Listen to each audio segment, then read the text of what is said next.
विनायक द्विवेदी जी, कानपुर से। श्री हरिवंश महाराज जी। महाराज जी, मेरा प्रश्न है कि मैं सरकारी पदों के चयन के लिए तैयारी कर रहा हूँ। काफी समय से तैयारी में लगा हूँ, लेकिन कभी कभी आत्मविश्वास की कमी और दिमाग में ये संशय आ जाता है कि जो मैं कर रहा हूँ वो सही चयन है या फिर इसमें बदलाव करना चाहिए। महाराज जी, इस परिस्थिति में हम मुझे तो क्या करना चाहिए? हम तो सिर्फ प्रिया प्रीतम भजन भगवत प्राप्ति।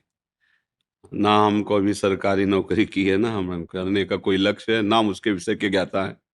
बचपन से भगवत मार्ग में रहे हैं।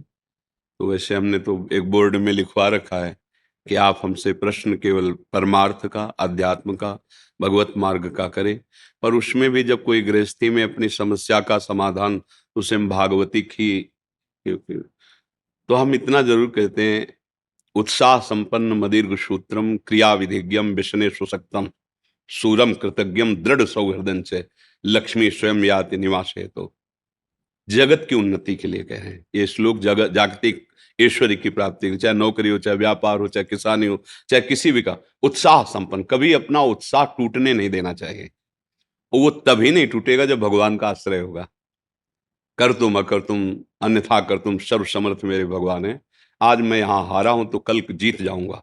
उत्साह तभी आपका संपन्न रहेगा जब भगवद आश्रय है। उत्साह संपन्न, हर स्थिति में अपने को कभी निराश नहीं होने देना, कभी टूटने नहीं देना, कभी हारने नहीं देना। क्योंकि कभी संपत्ति का योग होता है, कभी विपत्ति का होता है, कभी अनुकूलता आती, कभी प्रतिकूलता आती, कभी जय आती, कभी पराजय आती है। ये द्वंद्व चलते रहेंगे, चाहे कोई भी हो, सबके जीवन में आते हैं। पर हमें उत्साह संपन्न बनना है। इसके लिए भगवद आश्रय अंदर से चलना चाहिए। हरि शरणम, हे भगवान मैं आपकी शरण में हूं।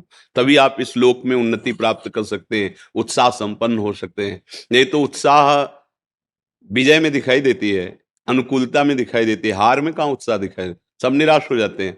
लेकिन वही शूरवीर है जो हार में भी निराशा ना आने दे और किसी भी कार्य को आगे के लिए न टाले, दीर्घ सूत्री न बने। इसलिए मदीर्घ सूत्रम अदीर्घ सूत्री, तत्काल जो कार्य हमें कल करने के लिए दिया गया है, भले संपन्न कल हो, लेकिन चिंतन के द्वारा हम पूरा आज ही कर लेते हैं कि ऐसे से ऐसे ऐसे ऐसे करना है। हम कार्य की सफलता का पूरा अपने दिमाग में बैठा लेते हैं चिंतन के द्वारा।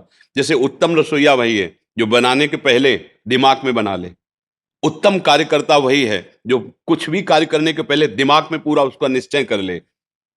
ऐसे ही मदीर्घ सूत्रम, किसी कार्य को आगे टाले ना। अगर इस संसार में उन्नति प्राप्त करनी, हमें परीक्षा 1 महीने बाद देनी, लेकिन आज ही प्रश्न कर लिया जाए तो उसका उत्तर हम दे देंगे। ऐसी तैयारी रखनी चाहिए। कल के कार्य को आज ही संपन्न करने की वृत्ति रखना है। क्रिया विधिज्ञम, जिस कार्य में लगे उसको विधान से करें, मनमानी नहीं। चाहे वो पढ़ाई हो, चाहे वो व्यापार हो, चाहे वो किसानी हो, अलग अलग विधान होते हैं ना। व्यापार का अलग विधान होता है, नौकरी का अलग विधान होता है। अलग अलग जो विधान है, जो सिस्टम है, बिल्कुल ठीक उसके अनुसार आपको ज्ञान होना है। क्रिया विधिज्ञम, और जो कार्य आपको दिया गया है वो एकाग्र होकर करें। व्यसने स्वशक्तम, आपको जो व्यापार है, जो भी कार्य दिया गया, पढ़ाई, जो नौकरी, उसमें आसक्त हो जाइए संसारिक उन्नति के लिए। कि अगर हमें आर्मी में जाना है तो जो कल हमारी परीक्षा होगी उसको हम जानकारी करके पहले आज ही हम उसमें पुष्ट हो जाते हैं। अगर इतने किलोमीटर दौड़ना है तो 1 किलोमीटर और आगे की हम रफ्तार बढ़ा के रखते हैं। इतनी ऊंचाई तो इससे और ऊंचे, इतना अभ्यास। क्रिया विधिज्ञम व्यसने सुसक्तम शूरम, हृदय को सदैव बलवान रखे। हृदय में कभी दुर्बलता, नीचता हमारे हृदय को छू ना जाए। अगर हृदय बलवान रहेगा, आपका संकल्प दृढ़ रहेगा, आपका भाव दृढ़ रहेगा, तो पराजय भी आपकी विजय का हेतु बन जाएगी। शूरम और कृतज्ञम, अगर कोई आपका उपकार करता है तो कभी विश्वासघात न करे, उसका कृतज्ञ रहे।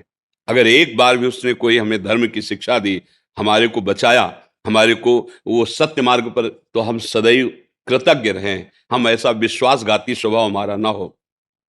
दृढ़ सौहृदय, पूरा परिवार या मित्र मंडली, हम ऐसे आचरण करें कि वो हमें प्यार करे सौहृदय से, कि यार ये तो अपना बंदा इतना विश्वसनीय है कि अगर किसी भी तो इससे धोखा नहीं हो सकता। अगर ऐसे स्वभाव वाला व्यक्ति है तो जो पद चाहे उसे प्राप्त हो सकता है। भगवान का आश्रय और इन लक्षणों का जीवन में, फिर निराशा नहीं, फिर निराशा नहीं होगी। अगर आप अच्छे आचरण नहीं करेंगे, पाप कर्म करेंगे, तो जो बचे हुए सुकृत हैं वो भी नष्ट हो जाएंगे। अगर जो उन्नति का मार्ग है वो भी पतन के मार्ग में बदल जाएगा। ये कर्म भूमि है ना, हम अच्छे कर्म करें, पतन का नंबर आ रहा है, मान लो पाप का नंबर आ रहा है, तो पतन के लिए गिराने की कोशिश करेगा, लेकिन आपका ये नया कर्म आपको बचा लेगा, आपको उठा देगा। भगवद आश्रय और सत्य आचरण करना, कभी भी निराश ना होना, देखो कहीं पराजय नहीं होगी। और ये बात अच्छे से समझ लो कि दिन और रात जरूरी है, दिने दिन रहे तो ठीक नहीं, रातें रात रहे तो ठीक। ऐसे इस सृष्टि में दुख और सुख, जय और पराजय, द्वंद्व चलते रहते हैं, इनमें निराश ना होवे।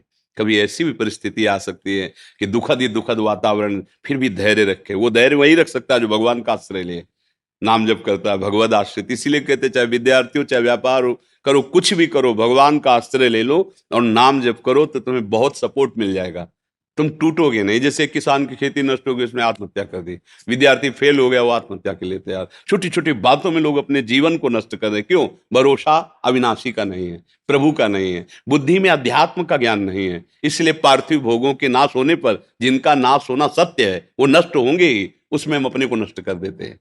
अरे आज फेल हो गए तो हम और पढ़ाई करेंगे, आज हमारा फसल नष्ट हो गई तो अगली बार और पैदा करें। अपने जीवन को नष्ट कर देना उसका कोई हल थोड़ी है। तो इसलिए अच्छे बनो, नाम जप करो, भगवद आश्रित रहो और इन बातों को समझो। हमारा उद्देश्य आप लोगों से बात करना, भगवान का चिंतन, भगवद वार्ता, सत्य मार्ग में चलना है। तो क्या है, हमें संसार का तो ये ज्ञान है नहीं, क्योंकि हम गए ही नहीं संसार मार्ग में, बचपन से इधर चले। तो हम शास्त्र के अनुसार तो बोल सकते हैं, अब आप किसी ऐसे विषय संसारी, तो हम गए नहीं, हम उसको जानते ही नहीं, तो कैसे उस विषय पर बोले जी।